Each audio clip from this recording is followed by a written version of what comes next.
তো কি বলবো আপনাদের কথা, আমিও তো তেলের জন্য এসে দাঁড়িয়ে রয়েছি। তো এই জন্য গতকাল গেছিলাম প্রায় 42টা পাম্পে, প্রায় হাজীগঞ্জ থেকে প্রায় 42টা পাম্পে যেতে যেতে গেছে সিলেট পর্যন্ত। তো এইভাবে কিন্তু প্রতি পাম্পে পাম্পে গিয়ে কিন্তু তেল পাই নাই। তেলের জন্য 42টি পাম্প ঘুরে তেল না পেয়ে এভাবেই ক্ষোভ ঝাড়েন আলোচিত বক্তা মুফতি গিয়াসউদ্দিন তাহেরি। তিনি বলেন, আমিও আপনাদের মতো ঘন্টার পর ঘন্টা লাইনে দাঁড়িয়েছিলাম। তো কি বলবো আপনাদের কথা, আমিও তো তেলের জন্য এসে দাঁড়িয়ে রয়েছি।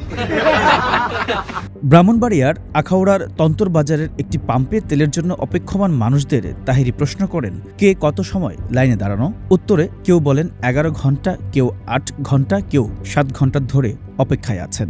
আপনি কতক্ষণ পেছে আসছেন? আমি সকালে একবার আসছিলাম, কইছে 5টা বাজে দিব, আর এখন 5টা বাজে কত মিনিট, 5টা বাজে গেছে। মোটামুটি আপনি দুইবার আসছেন, মানে 6-7-8 ঘন্টা পর্যন্ত তেলের জন্য অপেক্ষা করতেছেন। আর আপনি কতক্ষণে আসছেন? আমি আসছি দুপুর 12টায়। কত ঘন্টা অপেক্ষা করতেছেন? অপেক্ষা বলতে গেলে বর্তমানে 4 ঘন্টা আছে। 4 ঘন্টা হয়ে গেছে। তো একজন 8 ঘন্টা, একজন 4 ঘন্টা, এরকম ভাবে ঘন্টার পর ঘন্টা তেলের জন্য অপেক্ষা করছে। আপনি আসছেন কত ঘন্টা? 11 ঘন্টা।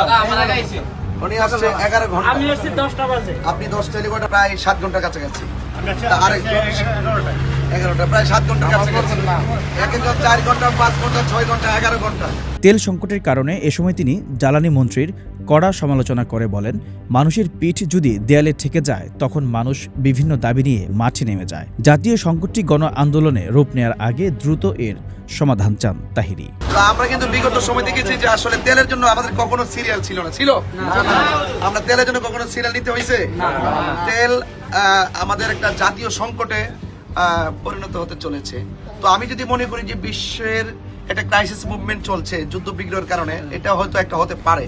বাট জ্বালানি মন্ত্রী যখন বলে যে আমাদের তেলের অভাব নাই, তেল মজুদ আছে, তখন কিন্তু বিশ্বের যুদ্ধের কারণে তেল বন্ধ, এটা কিন্তু আমরা আইডিয়া করতে পারি না।